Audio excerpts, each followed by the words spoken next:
We see musicians as legendary figures, people that are larger than life because of their ability to touch our hearts across thousands of miles or even hundreds of years. And Nujabes is one of the most legendary musicians that's ever lived because he dedicated his life to just one thing: creating beautiful music. He was a man who lived and breathed art. His body of work and legacy is a true gift to anyone who comes across it. It touches our hearts no matter who we are or where we come from. His beats were dense and layered, and throughout his career, he sampled countless genres to create soundscapes that were melancholy yet hopeful at the same time. Nujabes mixed jazz and hip-hop in a fresh, innovative way. Despite only releasing 2 studio albums during his lifetime, he became the godfather of lo-fi hip-hop, a pioneer for a genre that would only gain popularity years after his tragic death. And at the same time, we don't know much about Nujabes himself. He was a quiet person. He kept to himself and shied away from the public eye, partly due to his career taking place before the age of massively interconnected online internet music communities. But his mystery is made even deeper from him being Japanese. He lived on the other side of the planet from most of his modern-day fans, he barely spoke English, and he possibly only ever gave one interview during his entire career. So who is Nujabes? Why is his music so powerful and impactful? And how did he create such universally beloved music while barely showing himself to the world? Like I said, not much is known about Nujabes' personal life. He barely gave any interviews during his career, so most of the information and stories we do have about Nujabes come from the different artists he worked with in the Japanese underground scene. Jun Seba, his real name that would later be reversed into the word Nujabes, was born on February 7th, 1974 in inner-city Tokyo, famously on the same day that Jay Dilla, another legendary producer, was also born. It's said that he went to university for design, he learned photography as a hobby, and at one point he wanted to become a writer. But around the time that he graduated from university in the late 90s, he opened up a record shop called Guinness Records in Shibuya, a section of Tokyo known for culture and nightlife. At the time, Shibuya had the highest concentration of record shops in the world thanks to Japan's thriving music scene in the 90s. But like Nujabes himself, very little footage of Guinness Records is available on the internet, with only one 3-minute clip of the shop uploaded to YouTube. A friend and longtime collaborator of Nujabes named Pace Rock would later tell this story about the atmosphere of Nujabes' record store back in the 90s. He said Jun's shop was the underground hip-hop spot, and his store leaned more towards stuff you'd sample: soul, jazz, lots of stuff like that, 60% underground hip-hop, 40% other. Nujabes kept the record store running for the rest of his life, and before long it became the exact place where he began his journey towards being one of the most legendary hip-hop artists ever. Technically, Nujabes' first song was a remix of a song from Illmatic, One Love by Nas. The story goes that after he made it, he put it on vinyl and he sold it as a single in his own store without telling anyone that it was his music. So here's a quote about that story from an article I found online. Nujabes did a Nas bootleg of One Love. He would then take that, press it onto vinyl, and throw it in with the Nas bin. So when people were looking for music by Nas, who was one of the top artists at the time, they would stumble upon this strange little record and they would think, who is Nujabes? Not knowing it was actually the owner of the store.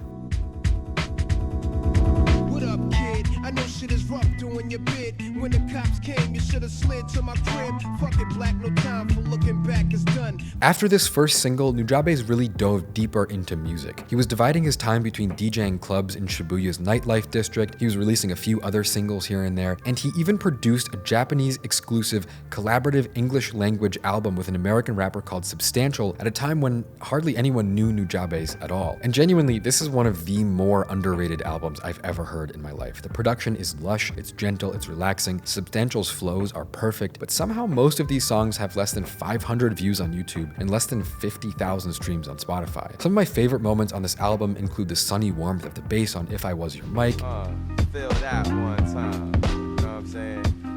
There's a little something for my man Cash, the lyrical renaissance, you know what I'm saying? Original Skate Crew, UV representing, you know what I'm saying? The airy mixing of the piano on the love song. I usually write rhymes till my pen go dry, but the page remains blank after my first try. I won't lie, it's hard singing something you never heard.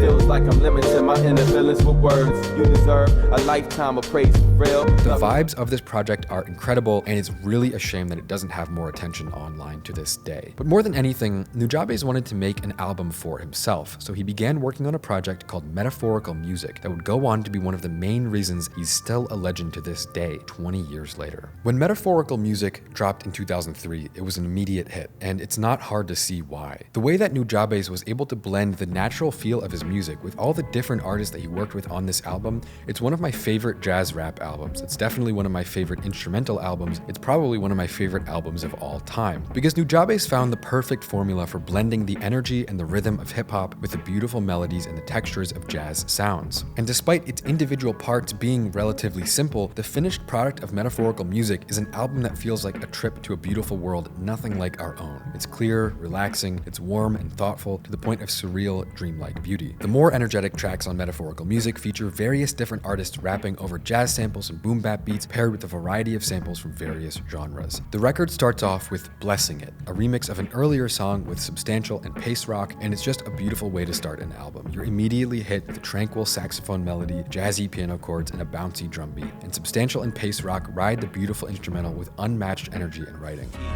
Teach one, we free Jun, Maryland and Cincinnati to the far east, son, and we just begun to spread the gospel. Substantial pace rock, hip hop apostles. Far from free Jun with this art you call rapping, taking y'all back and before this. Lyrics like deep-rooted underground, but on the surface a tree, branching out, all I ever really wanted to be, it sets a unique tone for Nujabes' peaceful musical atmospheres. And the energy continues into the next song, Horn in the Middle, which starts off with a fast bass groove and trumpet melody, all sampled from Joshua, a jazz standard written by Miles Davis. It's a song with no vocals, but it's busy enough to keep your attention the whole way through.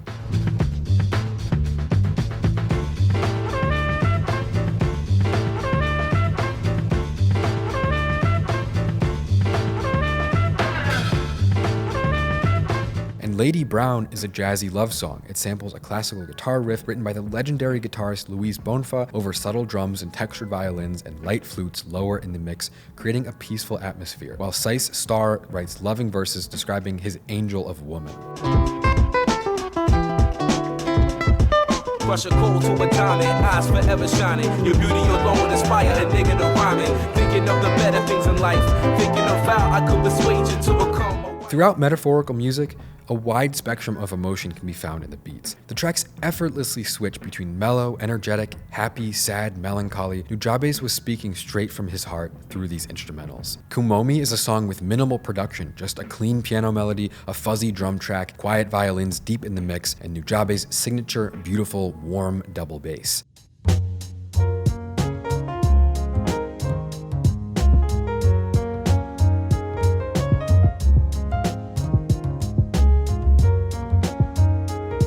Final View samples the iconic jazz song Love Theme from Spartacus by Yusuf Lateef in between a soul singer and free jazz noodling.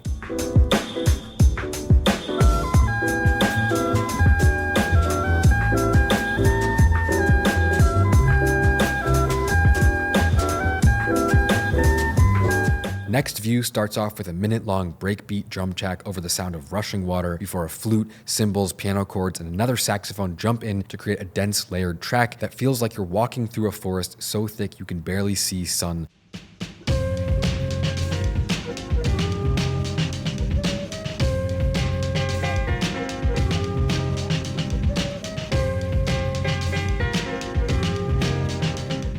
The dark sound contrasts the relatively bright tracks that surround it. A Day by Atmosphere Supreme is another perfectly tranquil jazz song made from just a few different parts. Peaceland, the closing track, is full of swirling brass samples that are chopped into tiny pieces swimming through the mix. It's an absolute masterpiece that goes and goes for over 8 minutes.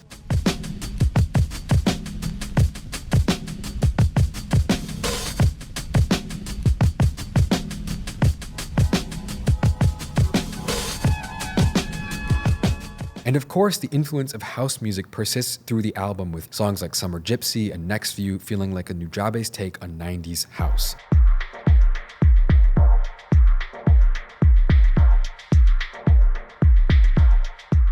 Overall, Metaphorical Music is a masterwork of atmosphere and texture. It combines cool jazz and hip-hop to create a rich emotional soundscape that, despite its relative simplicity, feels truly colorful and expressive. Even though there isn't actually that much going on in terms of moving parts on Metaphorical Music, because most of these songs have just a few different tracks chopped and combined together, every single sound is deeply intentional, even down to the various rap verses. Nujabes would actually sit down with the rappers he was working with and tell them how he wanted the verse to flow, which rhymes he liked, liked or didn't like because he didn't compromise. He knew how he wanted it done. The end result of Metaphorical music is almost impossible to put a label on. With different songs ranging from boom bap to jungle to house to jazz, the album sold so fast that the distributor couldn't keep up, and Nujabes went from someone known around clubs and record stores to a huge figure in the Japanese underground. And soon after that, he teamed up with a group of Japanese hip-hop producers to compose the soundtrack for the anime Samurai Champloo, some songs of which would go on to be the most iconic of his entire career. Now, listen, for me personally, I am not an anime fan. I've never seen this show, but to be honest, the impact that this soundtrack is undeniably huge, and some of Nujabes' best work of his career is on this project, including Ararian Dance, which would go on to become one of Nujabes' most recognizable, if not the most iconic composition of his entire career. On paper, nothing about Ararian Dance is all that different from any other instrumental Nujabes track, but the Nujabes touch, the beautiful, light, tranquil atmosphere that he developed throughout his career was so strong on this song that it ended up becoming basically the most famous song he ever made, with tens of millions of views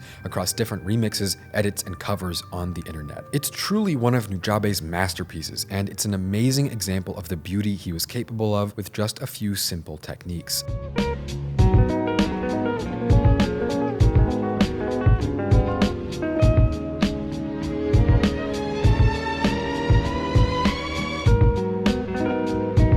The story behind Ararian Dance is just as fascinating as the song itself, with the melody and the composition stretching back over 100 years. The story goes like this. In 1899, a French composer named Maurice Ravel wrote a piece titled Pavane for a Dead Princess. And if you skip to 40 seconds into the piece, you can essentially hear the ghost of what would later become Ararian Dance.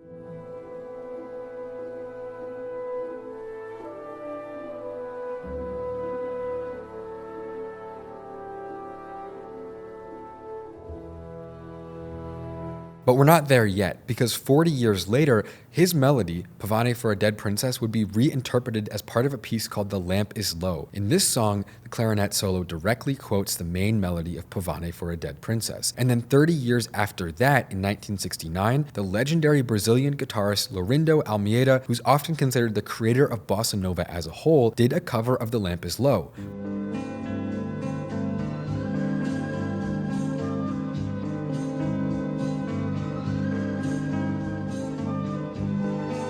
Which Nujabes would later go on to sample 35 years after that for the Samurai Champloo soundtrack. By doing so, he created a song that isn't just timeless in its sound, but it's literally timeless, with its core components being taken directly from 3 centuries of music: the late 1800s, the mid-1900s, and finally the early 2000s. And of course, 4 countries from separate parts of the world: France, America, Brazil, and Japan. All of that time and space came together to create a track with a feeling like nothing else in the world. Literally timeless, without relying on nostalgia, completely at ease without being too simple. The vibes are simply perfect. And that's why Ararian Dance might be the song of Nujabes' career. Mist Line is another song Nujabes produced for the Samurai Champloo album that I personally love almost as much as Ararian Dance. The quiet, ambient sound with no drums, the melancholic, mellow piano melody, it feels like a moonlit night with the wind blowing through trees in a faraway place.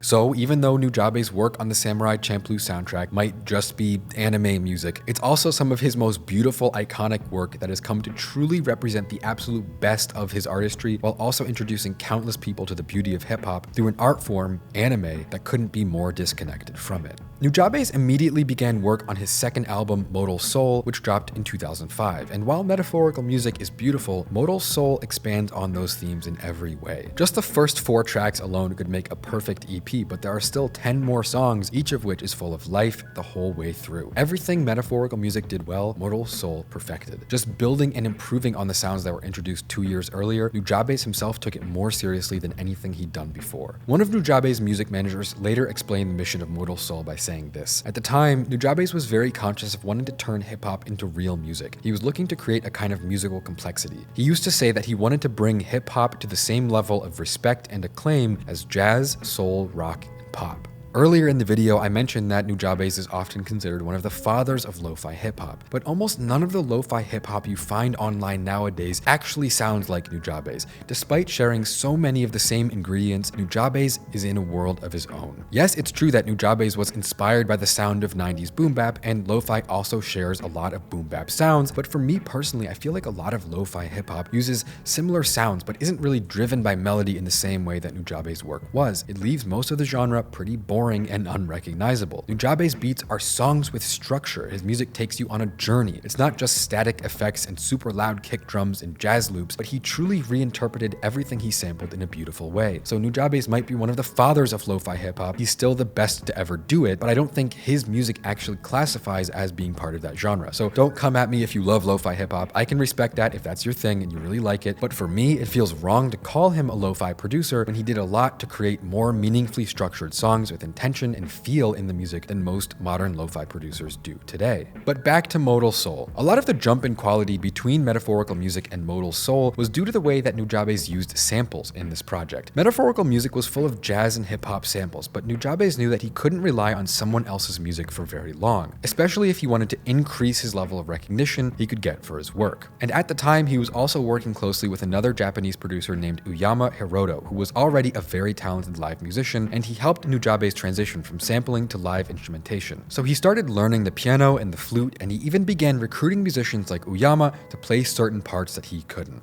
He told them, "I'm going to make my own orchestra," and this approach worked massively in his favor. Nujabes gained a huge amount of creative freedom by playing the instruments live instead of relying on finding recordings to sample, and because of that, Modal Soul was a much more complex and lively album than anything he had ever made before. The intro track Feather is one of Nujabes' most iconic songs. It's an upbeat track built around the sample of a 6-second piano riff from another Yusuf Lateef song, Love Theme from The Robe. But the writing is the center of this song. Singing the headlines line with discord. It's either genocide or the planet in uproar. Never good. The rules in paradise are never nice. The best laid plans of mice and men are never right.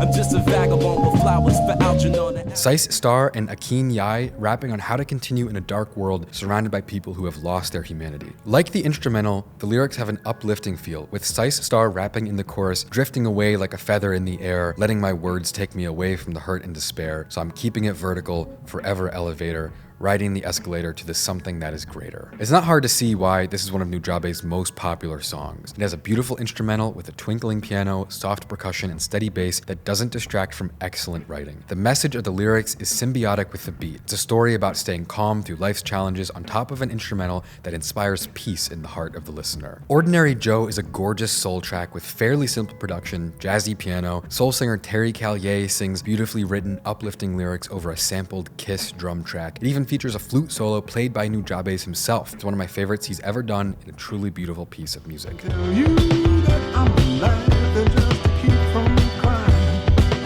Pray music when you hear it. Keep on trying to get me. Reflection Eternal is an ethereal song, a relaxing break after the high energy of the first two songs. It has a short, melancholy piano melody looping over sharp drums and a vocal sample.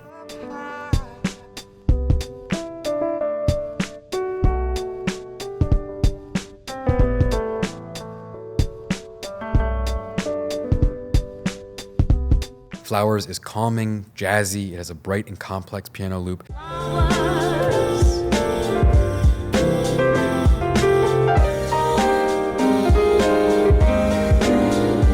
Sea of Cloud is a house song with a steady beat accompanied by light piano, a melancholy saxophone part, twinkling percussion.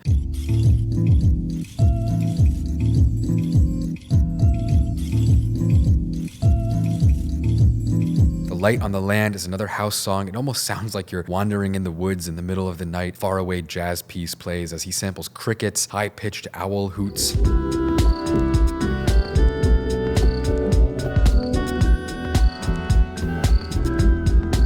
Horizon is the closing song. It almost feels like it came from a PS1 game. It has that compressed MIDI flute playing the upbeat melody over jazzy piano chords and compressed drums.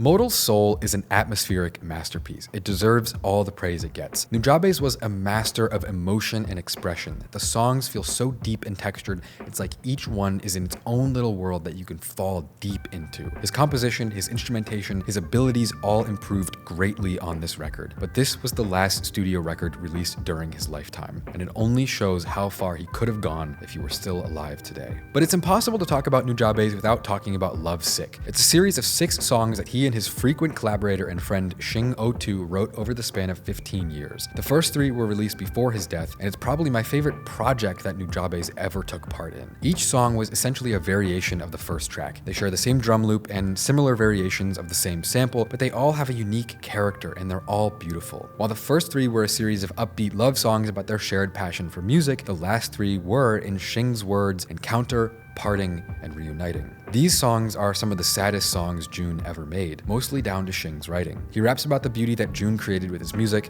how much love he had for his friend, and how he has to let him go to find happiness again. Love Sick Part 5 is a truly heartbreaking song. The story goes that this one was written shortly after Nujabes' death, and Shing on this song raps raw emotional verses about losing someone so close to him. Till death do us part, and it did. Come sun like clouds, and it hit my soul. My truth have yet that imagine the lid die cast and let on the lives we nursed. It's almost difficult to listen to. The beat is dark and melancholy, and on the song, Shing processes his friend's death and the whirlwind of emotions he feels now that he's gone. He ends the song with the lyrics, "Whether a tree lives to see the end of centuries or a random hand picks it instantly. Life is art, a miracle for all to see. I must tell you that you lived beautifully." Lovesick Part 6, though, is a beautiful ending to the long tradition of making music between Nujabes and Shinichirō. It has a heavenly beat with the melody provided by a looping choral sample, twinkling harps filling the track in between the steady drums that we've come to know so well. Shing has let go of the pain and anger present in the previous track and now only feels love. He raps reflections on his long career and his friendship with Nujabes, how much he and the world misses him, and coming to terms with his absence. I met a metaphorical girl in a metaphysical world. Now you got me daydreaming, sleeping in a curl. Her name on my tongue, fresh flavor, yeah. Whenever she popped up, put a swirl on my cone. I used to rap like it has some. The track's beat is so deeply layered, it feels like you're wandering through a dream as Shing raps, "I see the angels draw the drapes over the earthscape, where the wine is the spirit of grapes. Gotta finish what we started, so I cut this tape." Nujabes' final project while he was alive was Hydeout Productions' Second Collections, a compilation album that was mostly produced and mixed by Nujabes himself and released in 2007. As a compilation album, it's not exactly one of the essential Nujabes pieces, but it has some Nujabes classics like Imaginary Folklore, one of my favorite Nujabes songs. Counting Stars is also one of the most iconic Nujabes songs. It has a jazzy guitar playing a meditative melody over wistful strings, a maraca, and a sparsely placed Frank Sinatra sample.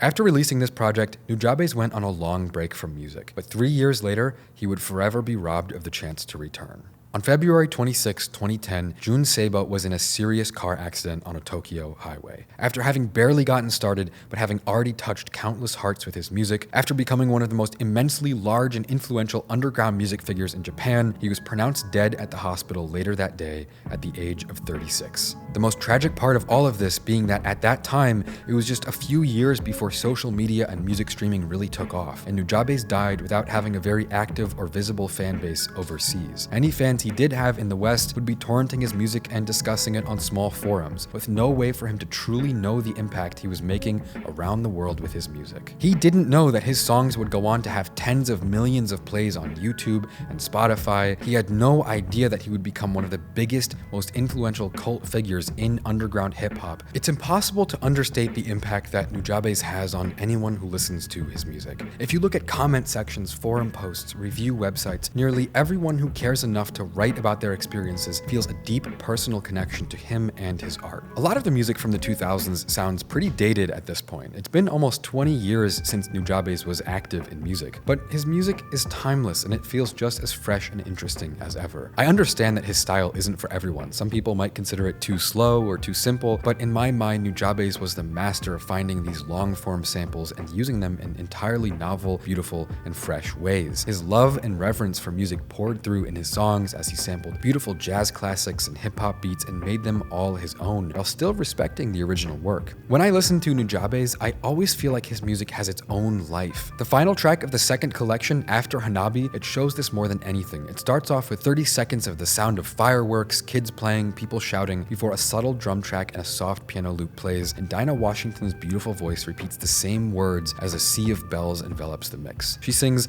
"Along the stream that runs to the sea, listen to my plea, listen willow and weep."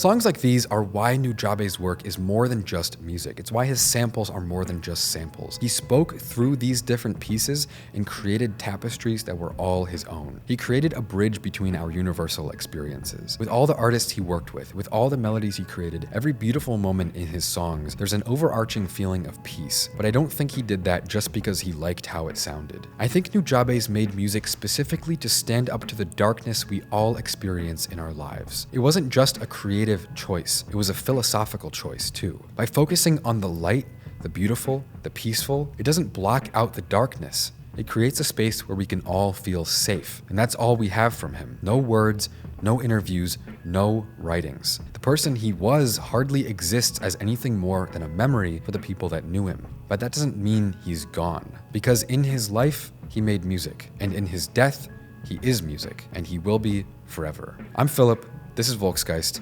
Thank you for watching.